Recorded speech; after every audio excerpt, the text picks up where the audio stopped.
Okay.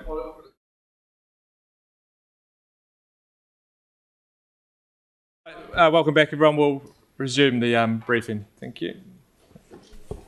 Thanks, Councillor. Okay, well, I'll start off where we left off, but don't worry, I will circle back at the end with a summary of where we've come from, and you'll see the total picture on one of the end slides. So moving to Parks, Heritage and Coastal Environment. Budget being 40.2 million in FY22 with a very high delivery at 93% forecast, and a similar budget set for FY23 at 40.1 in the draft plan. Now 38% to that is in flight, and we'll talk a little bit more about how to get that conversion from some of the earlier phases of design and concept as it's shown there, which is quite a large figure relative to the other service areas we looked at.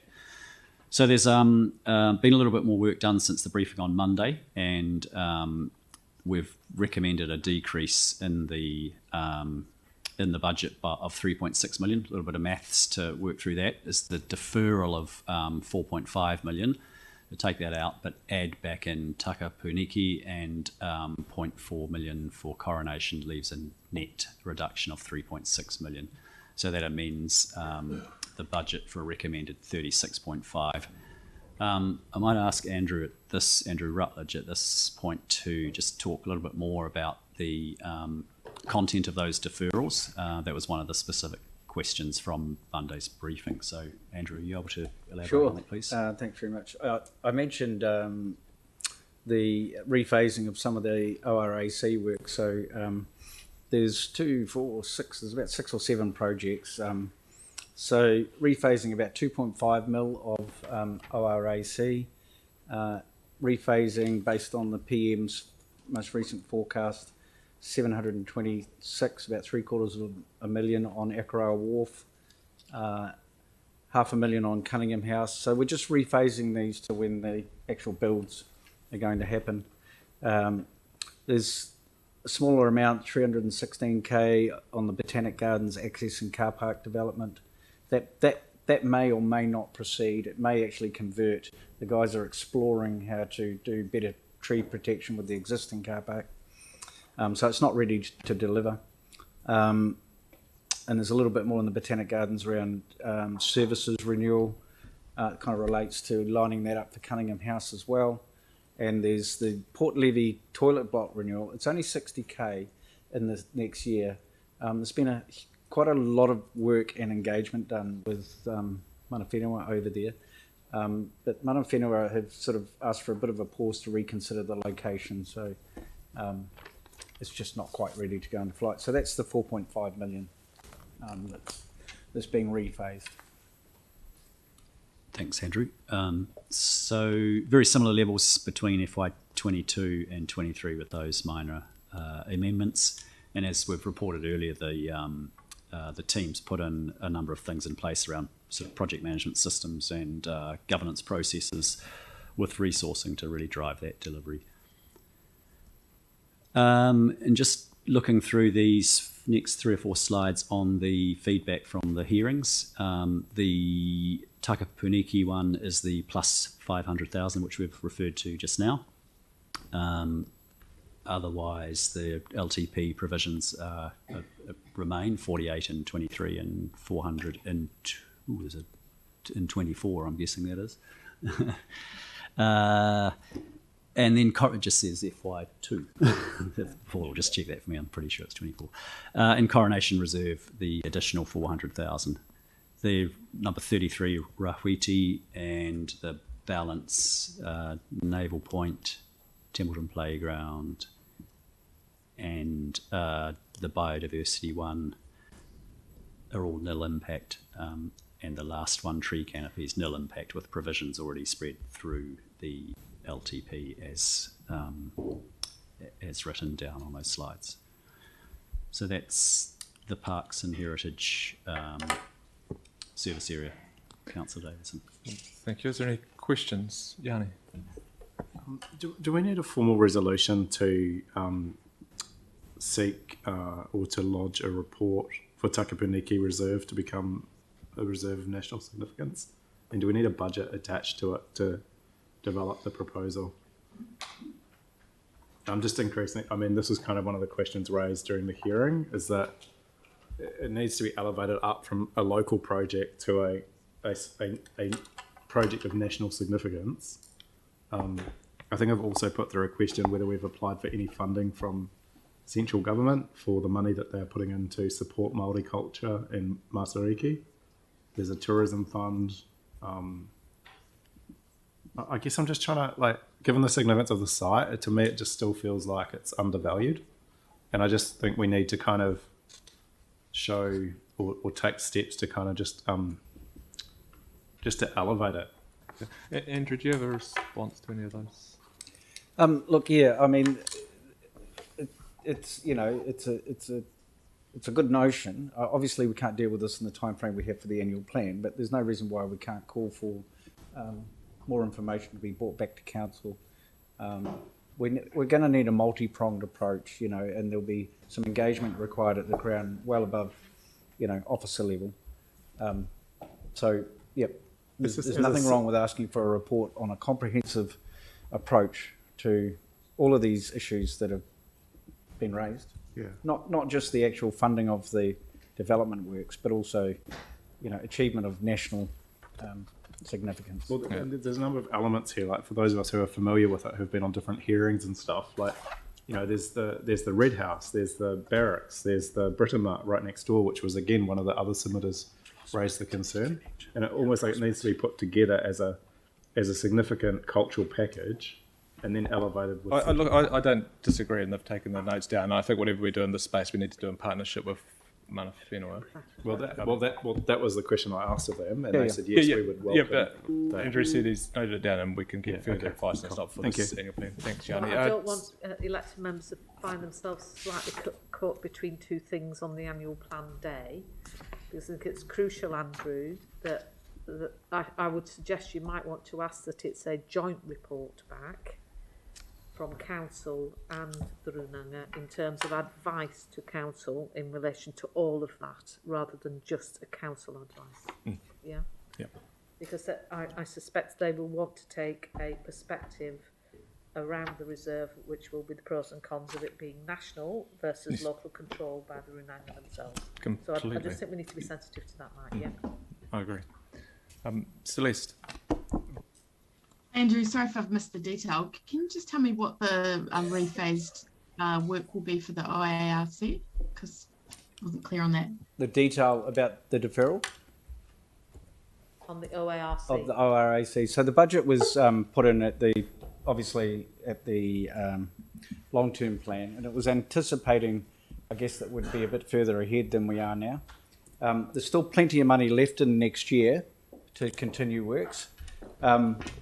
We went to market to set up a panel for design and all the other consultancies there's 7 packages of work about to be released. So it's really about timing.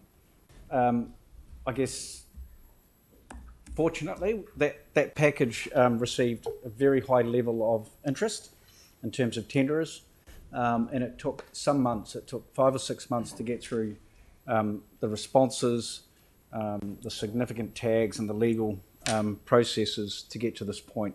So we're about to release those all those packages of work now. So it's just rephasing effectively. And just more specifically, any of the sort of, because we've got the recreational cycleways that are supposed to be rolling out over a few years, are any of those going to be delayed in terms of the City to Sea pathway? Yeah. Yeah, that's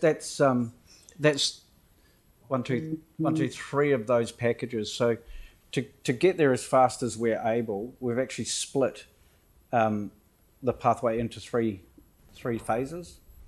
We're going, all those packages I'm talking about, they're all going to run in parallel. They won't all finish in parallel, but that'll enable us to get into physical work packages a lot quicker. So that's the number one priority, is the City to Sea pathway. Okay, that's good to know. Thank you. Yep. I'm told that Jimmy Chen's got the next question. Yeah, one question only. Regarding the item 35, temporary playground renewal, the your information here, the renewal of the playground current program for financial year 26-27, how much put on there? I'm not sure it's been scoped at this stage, Jimmy. I'll have to get you the exact number. Sorry, I don't have it in my mind. I couldn't see the number as well. I couldn't see the number as well. You can't see the number. It'll be sitting in a program. Yes. You know, it's that long. I'll have to dig that number out. So just to be clear, there's I renewal want to funds. secure, we Yeah. have budget on the even Yeah. the 26 or 27 Yeah. because community particular concern with this Yep. one. So we can share that information. Okay. Yep. Okay. So I'm thank happy you. to share that. Perhaps to the community board might be the best place for that. Okay. Yep. Okay. Thank you. Yanni? I think a number of us, well, I mean, maybe it's just me, but that whole renewals, we just need visibility for the community around the ones we agreed as part of the LTP to consider, so that we can show clearly to the community. Like I've put in Cutler again, and I know there was other ones that people raised previously. So I just don't know how we explain to people how we've considered each of those and made a decision either not to progress or take it out of a program budget in some year going forward. So the agreement that we had is that staff are going to come to all community boards and with a detailed 3-year program, and the community boards will have the opportunity at that point to highlight to us what the community is telling them where the priorities are. All of our program is driven off condition information that doesn't have that community lens over it at this point. So that material is being produced now. And that, I think that was the methodology that we all agreed pre-Christmas. If I take Cutler Park through the LTP, Yeah. people made submissions. It goes back further, but generally in recent history, people made submissions through the LTP. The staff recommendation was we can spend 100,000 on upgrading it, and they gave us a slide that had a number of other parks that we were going to do. Then that got overturned at, I think, one of these feedback sessions with councillors, and then the decision was not to progress that as part of the LTP, but to reconsider all of those ones that were listed as part of that draft annual plan. Now we're getting to the draft annual plan. People have made submissions again on this playground, and we've got Templeton here, but we don't have Cutler Park in here, and we don't have the other ones that were on that list. So the ones that weren't part of this, the ones that were on the LTP decision, they were all presented to the early workshops before Christmas. And that was when we agreed that if it's not in this year already, it's staying where it is in the plan, and we're taking next year and the year after to the communities. I think Peter can probably that's help pretty me out here. clear. Templeton received probably one of the highest number of responses in terms of submissions. So there was a very high level. It didn't come from community board. It came from 6 or 7 members of the public. And that's probably why this one floated into the conversation to be relooked at. But the outcome is the same. We're sticking to the plan. So And the Cutler, individual there was a response provided. Yeah. Well, you're going to look at doing some program level work. Yeah, to the improve rangers drainage. have been working closely with the local residents. It's not being ignored. We need to be clear about that. Staff are working quite closely with those residents on their needs. All right. So that's the questions on these ones. So moving along. Oh, sorry, the tree one as well. I put the question in. I've sent the advice through about getting some tree pits. I don't know if that's been updated. Sorry. Yep. So Toby Chapman, the city arborist, has given me a couple of responses. And also, I'll just be quiet. But just the I other can thing- either share those offline but if everyone wants the response now, that's fine. I'll just get the right emails up. Sorry. And I think we also asked for an update on the urban forest plan, what the time frame is.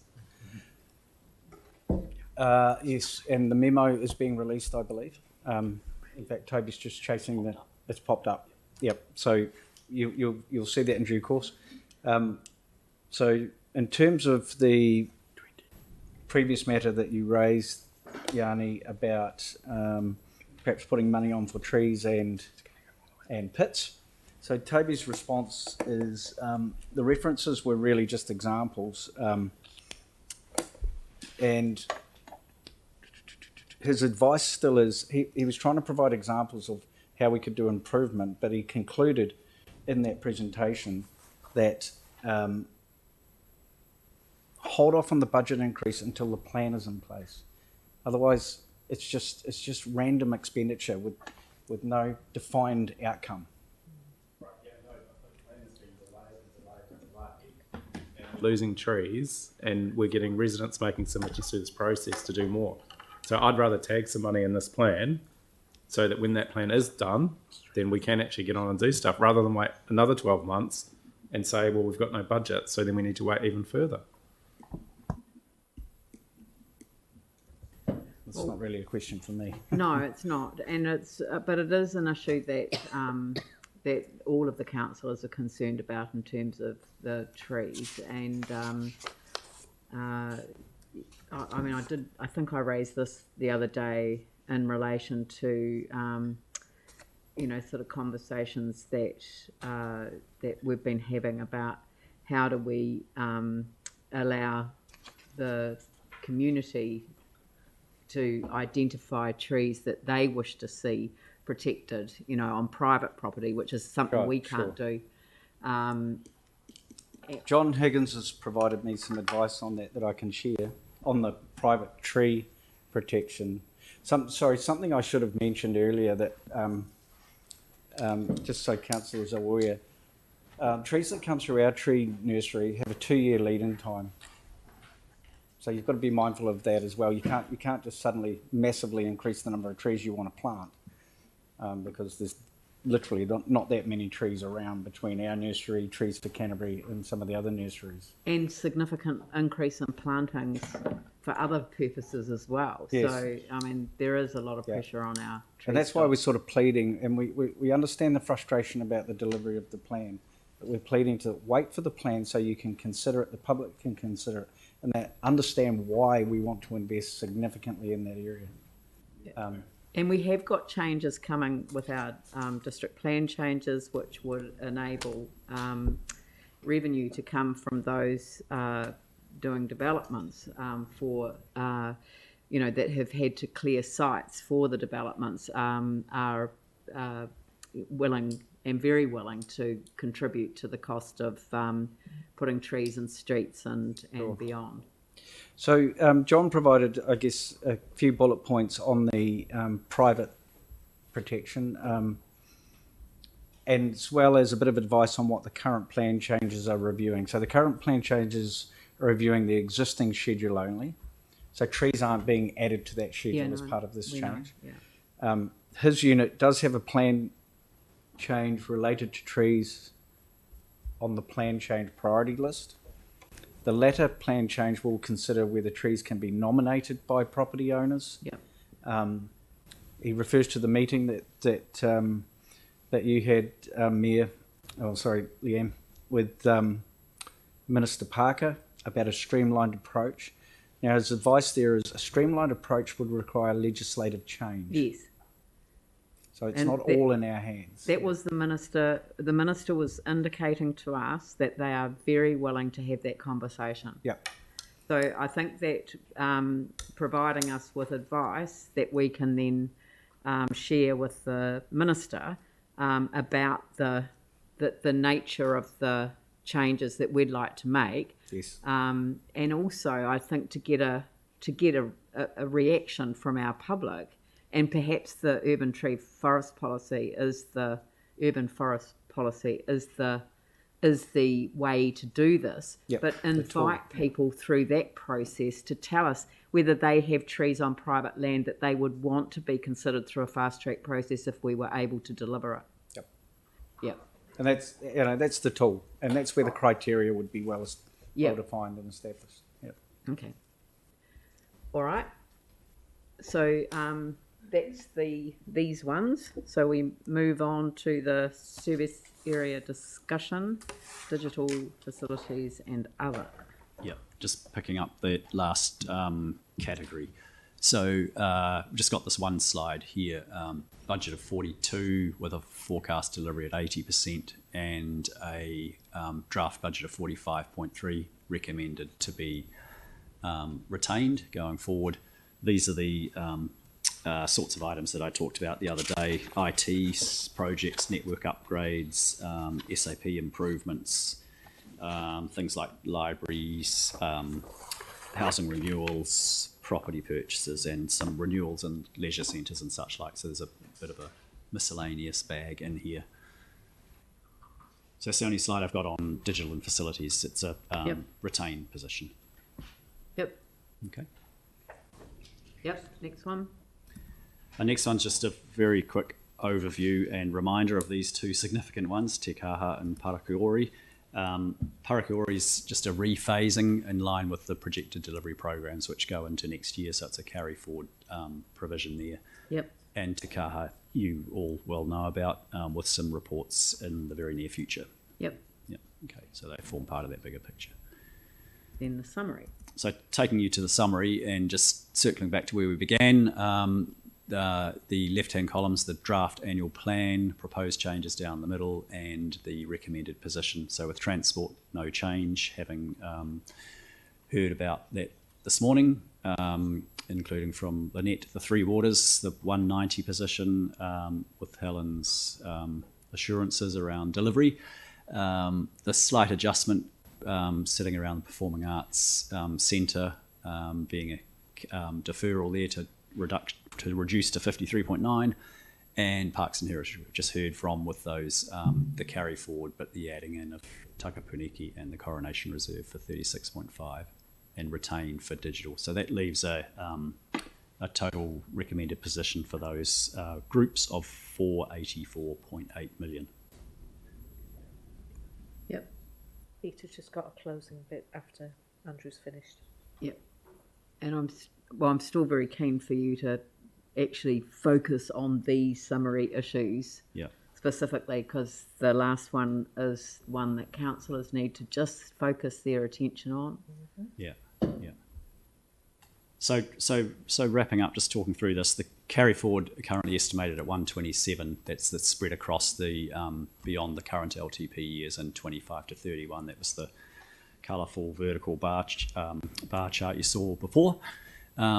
Do remember that existing in-flight projects remain committed and pipeline priorities remain the same as well. They remain unchanged, albeit we're going to get some domino effect and knock on across future financial years.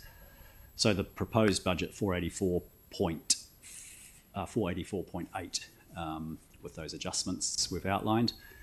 In LTP 2024, there will be a necessity to do a more fundamental reassessment of the priorities and the rephasing of projects, but that comes in that process. Mm-hmm.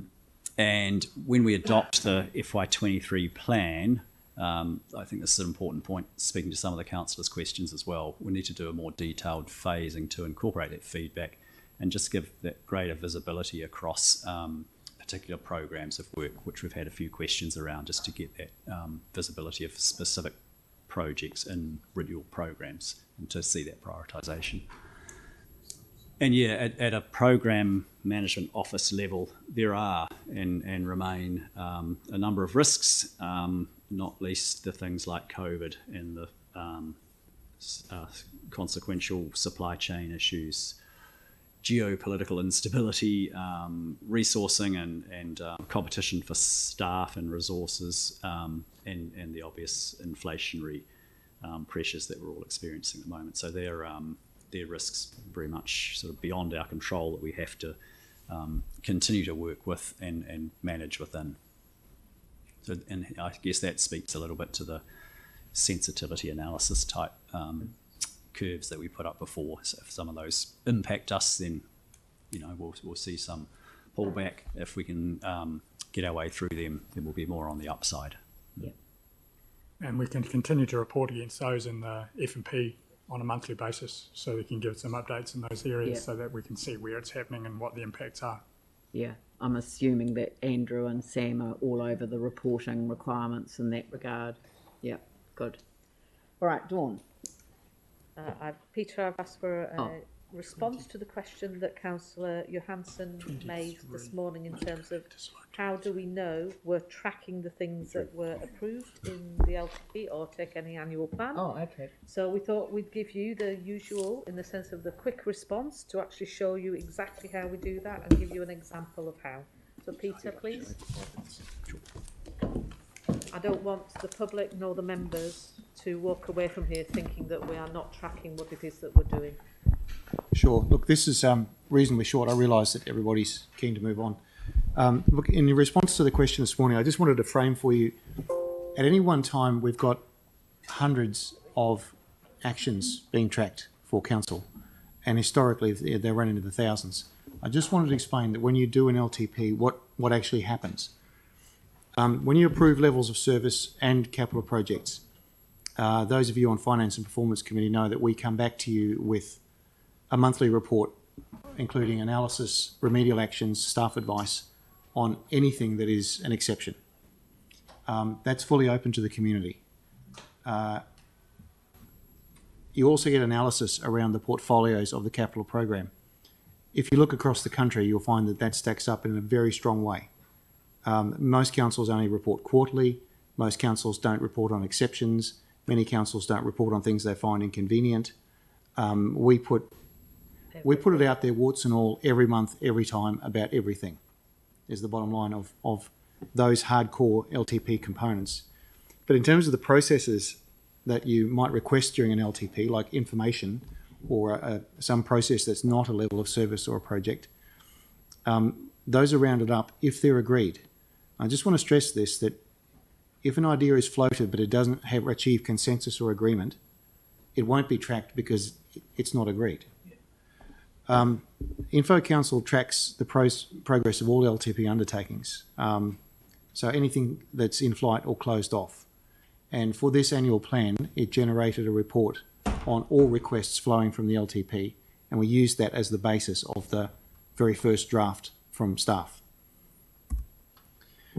When it comes to things that are made in committees or council after the LTP, so ad hoc but not in a bad way, every single action item that's agreed, whether it's a council or a committee or a board, so we're talking hundreds and hundreds here, is given to an accountable officer, and that's tracked on the Info Council platform.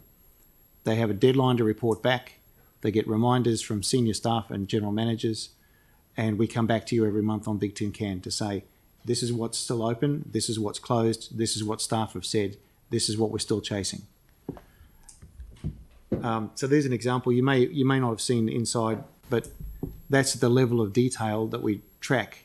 This is a board. There's four action items out of there. They're all tracked, and that goes down to, in this case, individual officer, when it's due, was it completed, who did it, what were their comments.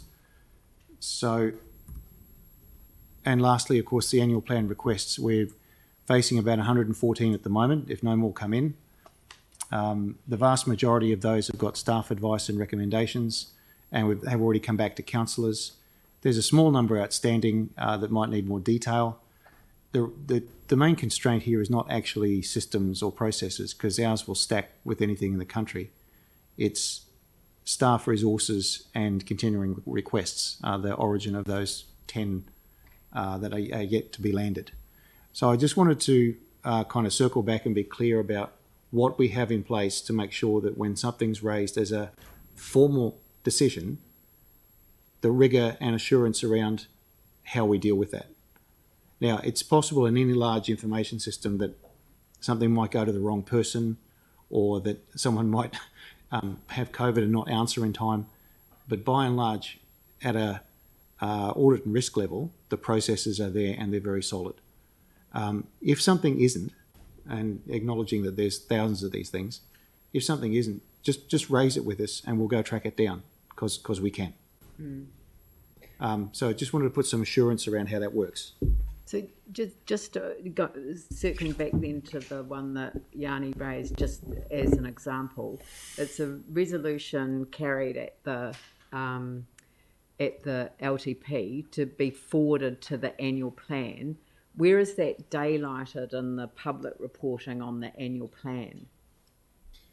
I don't think it's tagged in the public reporting on the annual plan because it's not a deliverable in terms of a deliverable to the community. It's a process. It's a request.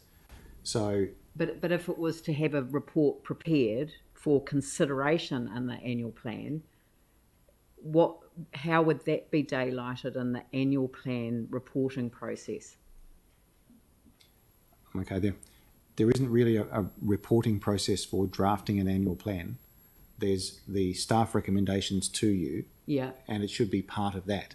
right. So but that's a physical report. Yes, it's the presentations that you received for the draft Yeah. should have incorporated all of those things that were rounded up in Info Council. If something wasn't, then all you have to do is raise it and say where did it go. But as I said, everything that was minuted during the LTP development was rounded up. If it was tagged, this is for the annual plan, Yeah. was rounded up, a report generated from Info Council, and that was given to staff to say, this is where you build from. Right. But it's not reported per se, it just goes into the development of the draft. Yeah, well, maybe that's the sort of kind of the little issue that perhaps we'll take offline and explore a little bit further, because I just wonder whether if there's a specific, paragraph that says here are the things that were referred to this plan from the LTP or from the last annual plan, depending on which one you're referring to, and then just I mean even a paragraph that noted that, and then how each was going to be dealt with. It's just look, it's been an iterative process. This is so much better than it was when I arrived. And every sort of kind of step along the way has been a valuable contribution to a much better whole that we see today. So I'll take it offline because I don't really want to have a debate about something that I'm ill-equipped to have. The early presentations on the draft annual plan late last year did refer to that roundup, but they didn't specifically identify things line by line. So no. Okay, but anyway, we'll, I'm not being critical at all. I'm just saying that in terms of the public-facing response to questions that the councillors have raised, so that's all right. So that is everything. Back to Dawn. Did you want to address anything, Helen? Oh.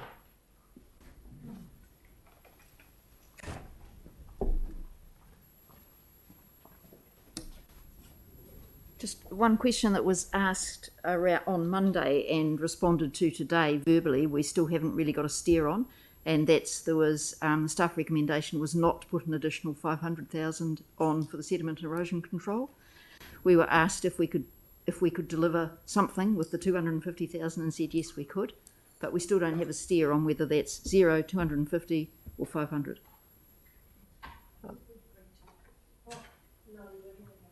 There was a roundabout discussion, so it's just to give staff a steer on where we are. I was advised once I had the morning tea break that the councillors had generally given a steer to go with the 250 on Monday, but am I hearing that right? Yeah, 250 I think was my compromise suggestion on Monday, and we took guidance that generally there was comfort with that, and I think that's probably as clear as I can be about it, but so that was where I felt it landed. So we'll update for the 250? Yeah. Thank you. Okay. Thank you. Dawn. Thank you, Mayor. You've seen the timetable. We will be heading towards the final report and the public discussion in council. My simple plea to you is this.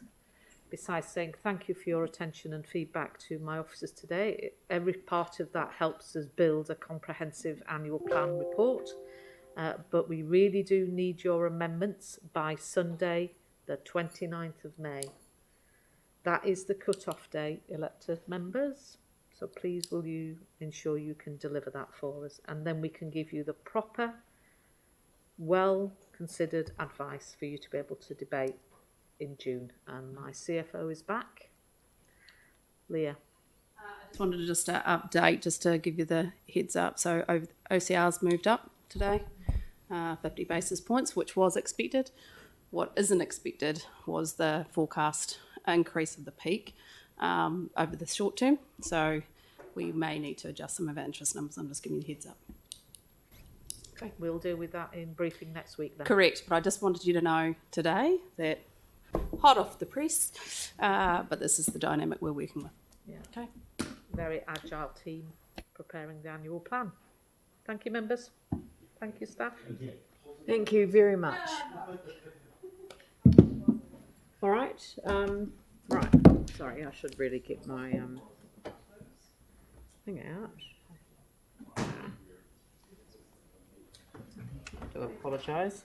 Kia whakaarea te tapo, kia wātea ai te ara, kia turuki whakataha ai, kia turuki whakataha ai. Homie hui e, tai ki e. Declare the meeting closed. Thank you.